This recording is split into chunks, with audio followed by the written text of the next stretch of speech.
தள்ளுவண்டி கடை வச்சுருக்கேன். அதில் எனக்கு வியாபாரம் வச்சு சாத்துக்குடி, ஆரஞ்சு, மோர், ஜூஸு, கூழ் எல்லாம் வச்சு வியாபாரம் பண்ணேன். இதில் எனக்கு ஒரு லாபம் என்னமா, எனக்கு ஒரு லாபம் ஒரு கொஞ்சம் பைசா கிடைக்கும். நான் அதை வச்சு அப்படி ஒரு 4 வருஷமாக பண்ணிக்கிட்டு இருக்கேன். பிள்ளைகள் 6 பிள்ளைகள், 3 ஆம்பளை 3 பொம்பளை.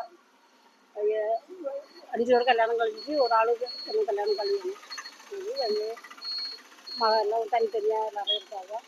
வீட்டுக்காரரு அப்படின்னு பண்ணாரு. அது கஷ்டத்தினால கடவுள் பிரச்சனை வந்தது தானே. இல்லை ஒன்றும் இல்லை, அப்படி ஒன்றும் இல்லை. ஒருத்தரும் ஒன்றும் சொல்லலை. விக்கெட்டு விழுங்க அப்படின்னு தான் சொன்னாங்க. போலீஸு பார்த்துட்டு அதில் ஒன்றும் சொல்லலை. அப்படி போயிட்டுருக்கு. காலையில் 9 மணி 9 மணி 9:30 தொடங்கும். 6 மணிக்கு போல் முடிச்சுடுவேன். ஒரு 4 வருஷமாக அவனை நடத்திட்டு வீடு பெரிய வேலை. இது கேம்ப் ரோடு, பெரிய வேலை. அடுத்த தெருவு இடம் இது கேம்ப் ரோடு. அல்போன்சா ஸ்கூல் பக்கம் பீச் ரோட்டில் வந்து மேலே வரக்கூடிய வழியில் கன்னியாகுமரி போயிருக்கோம். சொத்தோட அங்கே போயிருக்கோம்.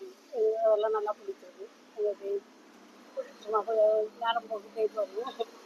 வருமானம் தான் ஒரு நாள் ஒரு 500 ரூபா 600 அப்படி கிடைக்க நேரம் கிடைக்கும். மழை நேரம் உணவு வியாபாரம், வெயில் நேரம் கொஞ்சம் வியாபாரம் இருக்கும். சாத்துக்குடி சுகருக்கெல்லாம் கொள்ளலான்னு எல்லாரும் சீனி ஒன்றும் போட மாட்டாங்க.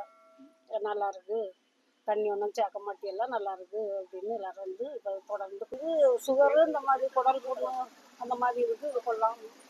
சாத்துக்குடி, ஆரஞ்சு பின்ன சராசரி எல்லாரும் வாங்கி குடிக்காங்க. இது வந்து சீனி போடாமல் அப்படி மக்கள்